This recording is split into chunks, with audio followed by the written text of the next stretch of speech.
认真攻略，从不漏球啊！大家好，我是琉璃。这期视频呢是最后纪元 1.0 版本死灵召唤幽灵领主的玩法的攻略。那这个玩法跟琉璃上一期折磨术士的玩法是完全相反的。它呢是一个需要足够的装备积累才能玩得爽的玩法，在成型之后是非常舒服的。大部分时间呢你只需要召唤领主挂个 buff， 然后无脑的传送就能打所有的地图了。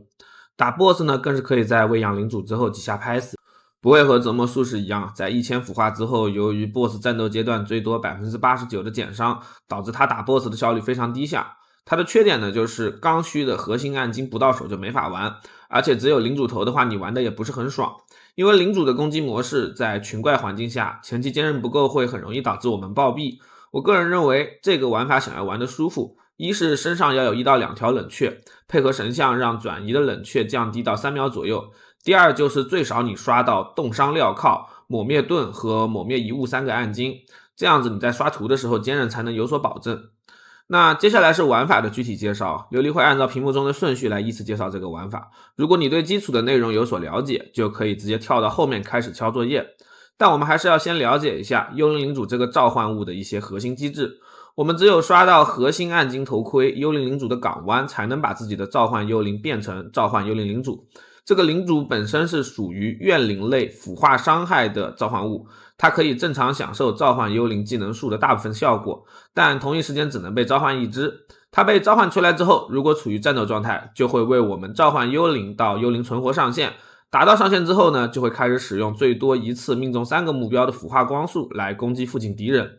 这个腐化光束的基础伤害非常高，此外它还会定期吞噬所有非怨灵类的召唤物，并且根据吞噬的数量来获得额外的生命和点伤的加成。怨灵类的召唤物指的就是幽灵和幽灵领主，其他的召唤物呢都会被领主吞噬来获取增伤，这包括我们召唤的骷髅、法师、魔像、僵尸、古牢，甚至是塔里开出来的小蜜蜂。领主在战斗中的动作优先级是吞噬大于召唤幽灵大于攻击怪物，你可以理解成为大哥之所以帮我们打怪就是为了吃点小零食。所以想要打得舒服，我们一般会选择给领主吞噬古牢或者是自爆僵尸。白骨诅咒点出古牢和相关的分支之后，可以每隔几秒就召唤11个白骨构造体给领主吞噬。用它喂领主的好处就是丢一次古牢，领主只要吃一次。自爆僵尸就不一样了，它需要最少吞噬2次。第一次是吞噬自爆僵尸本体，第二次是吞噬僵尸死了之后产生的虫子跟骷髅。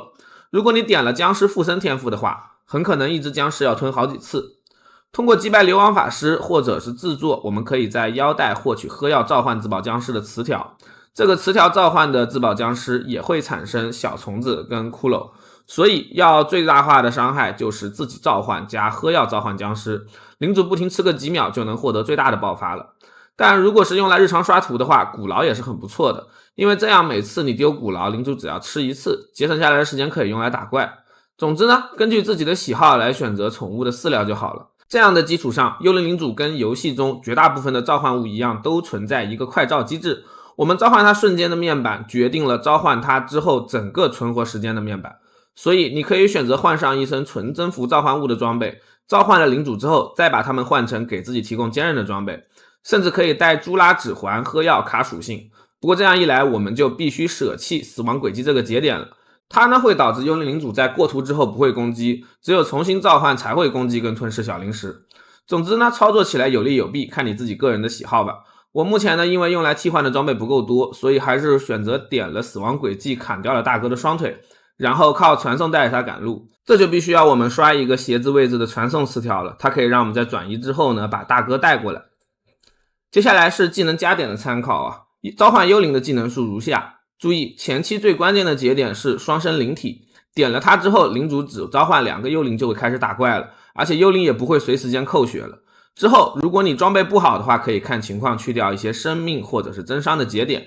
不过幽灵头本身是加1技能的，你再带个加3或者4级幽灵的衣服，配合副手就能很轻松的达成25到6级的幽灵等级了。恐惧幽影的技能专精如下，注意这个技能你要么跟屏幕中这样点出孤独守望者来让它不烧血，要么就点出厄约来减少扣血，不然每秒最少 3% 的扣血会很容易把幽灵领主弄死，尤其是低难度下，领主的吸血效率很低。而其他的呢，就是和之前玩单招阵物一样，把增伤、必爆、攻速、司法全部拉满就好了。点出必报之后，我们的技能会有冷却注意挂的时候不要扔到小幽灵上了。刷图的时候呢，如果你鼠标找不到大哥，可以传送一下，把大哥拉到身边再挂 buff。地狱幽影的专精如下，最核心的就是最右边的最高提升我们召唤物 72% 攻速和施法速度的干柴烈火，以及下面对召唤物持续时间无限的魂火了。这样呢，净土我们对领主丢一个就不用再管了，其他方面随便点点就好了。注意不要加真伤的专精节点因为这个幽影它是会考我们幽灵领主的。转移的加点如下，个人建议你身上带1到2个转移冷却的神像，配合装备上的冷却，把转移冷却压缩到3秒左右，这样带着大哥跑起来会更舒服。为了安全性，我还带了传送恐惧周围以及传送的 15% 斩杀，你可以根据情况换成自己喜欢的技能。吞噬用的古劳加点如下，这个技能和下面的自爆僵尸你选一个带就好了，核心就是把白骨诅咒的古劳点出来，这样你按一次领主一口气就可以吃11个召唤物，其他的随便点点就好了。吞噬用的自爆僵尸如下，核心呢是点出左上角的数量提升和死亡出虫，以及右下角的死亡产生骷髅，这样你丢一次自爆僵尸，领主2口就可以吃最少18个召唤物了。注意右下角的召唤物死亡召唤僵尸，这个要看情况点，有的时候呢喝药处的僵尸会触发这个节点，然后疯狂的进行自循环，导致大哥只吃东西不打怪了。天赋方面，我这里给出一套偏向防御的加点，基础这里的分配是21点加出灵魂神盾，然后在死灵法师这边投入74点。如果你想要更高输出的话，图中圈红的部位都可以加高，然后选择在巫妖这里投出一些额外的点数来获得额外的智力。注意死灵右上角的智力点前置的3点属性对我们的输出是没有用的，想要一定额外智力但又不想亏输出，你可以在术士这边点5点的混乱火焰，然后再点5点的术士之心。智力这个属性呢，每1点可以提升 4% 的护盾维持，以及给我们幽灵本身提供增伤和生命值。后期在装备不毕业的情况下，智力是很难找的，所以天赋这边我尽可能多找了一些。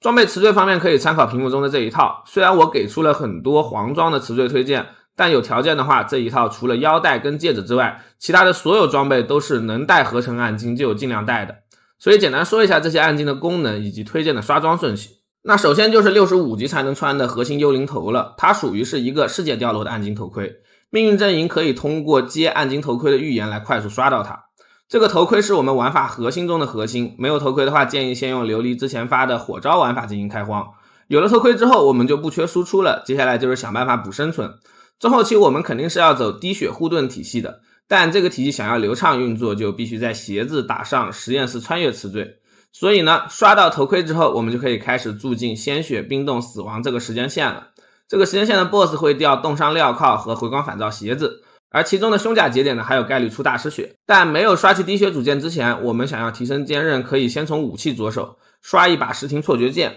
它可以提供大量的每秒回复护盾，配合冻伤镣铐的护盾维持，还有60时间线拉供护盾秒回的祝福，可以让我们在前期就获得上千的护盾。这一基础上呢，我们还可以在遗物和副手先刷到被抹灭的摇篮和脸星2个刮刮乐遗物。摇篮的黄金盾可以提供大量的格挡率，因为大哥的输出很高，我们挨打的次数不多，所以这个黄金盾的维持效率也很高。它呢还能根据我们溢出的抗性提供额外的格挡效率。而野星是根据被击杀怪物的血量来提供额外护盾的，前期用起来是非常流畅的，后期到了2000腐化以上，更是杀一只精英就能给我们数万上千的盾。有了上面这些物品之后，我们就有基础的坚韧了，之后就是想办法去刷大师血以及合成回光返照鞋子。理想情况下，我们需要在回光返照的鞋子上合成一个最少阶级2的实验室传送词缀，这样它就算配合5孔的大师血也能用了。滴血套的核心就是压低自己的血量，然后根据我们损失的血量来提供额外的每秒护盾恢复。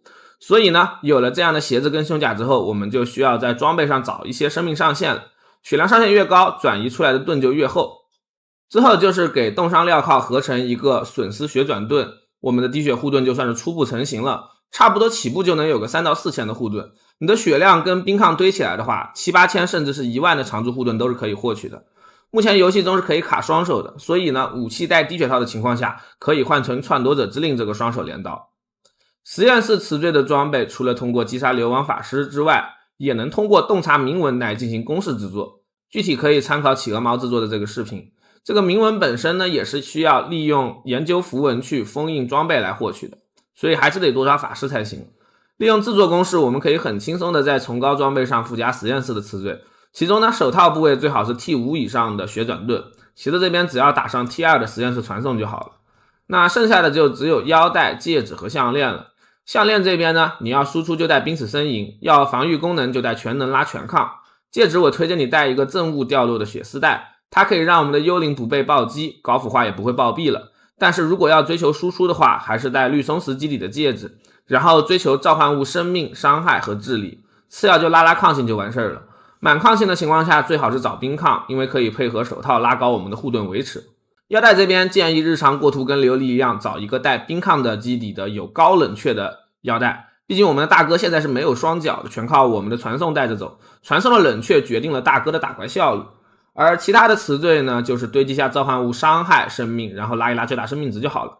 如果是给大哥吃自爆僵尸的流派，可以在背包里准备一个喝药铲僵尸的腰带，打 boss 之前你专门拿出来喝药给大哥造僵尸就好了。要追求最高的爆发，可以带丛林女王腰合成喝药铲僵尸的词条。打 boss 之前呢，攒满药水一波爆发能秒掉1500腐化以下的绝大多数 boss， 但日常刷图最好别带，因为捡了药水出僵尸，大哥他就直接开吃了。神像方面呢，除了前面提到的转移冷却之外，你还可以带一个召唤烈焰幽灵以及召唤物攻击施加死亡印记的精装神像。召唤的烈焰幽灵它可以远程攻击，在打 boss 的时候协助挂库甲粉碎的被动，其他的神像呢就尽可能的拿血量抗性就好了。玩法的过滤器跟模拟器琉璃晚点也会更新到视频的简介和评论区啊。前期用的过滤器你可以抄之前召唤开荒视频的，琉璃给出的这个过滤器是一个偏大后期的版本，我的建议是命运阵营7级以上再使用。如果你的命运阵营等级不够高，可以在对应武器的位置进行修改，具体的就是调低需求值。比如说衣服这里，你就可以把需求的最低阶改成2到5阶，然后下面的合计再加一个4到8的锁值就好了。这样子呢，只要掉落的符合需求的装备，它就算不是崇高的也会显示出来。不过我还是建议各位根据自己的情况来进行修改。我自己玩的时候呢，过滤器是2到30分钟就要改一次的，这玩意只有适合自己的才是最好的。那么以上就是这一期视频的全部内容了，我是琉璃，让我们下期视频再见吧。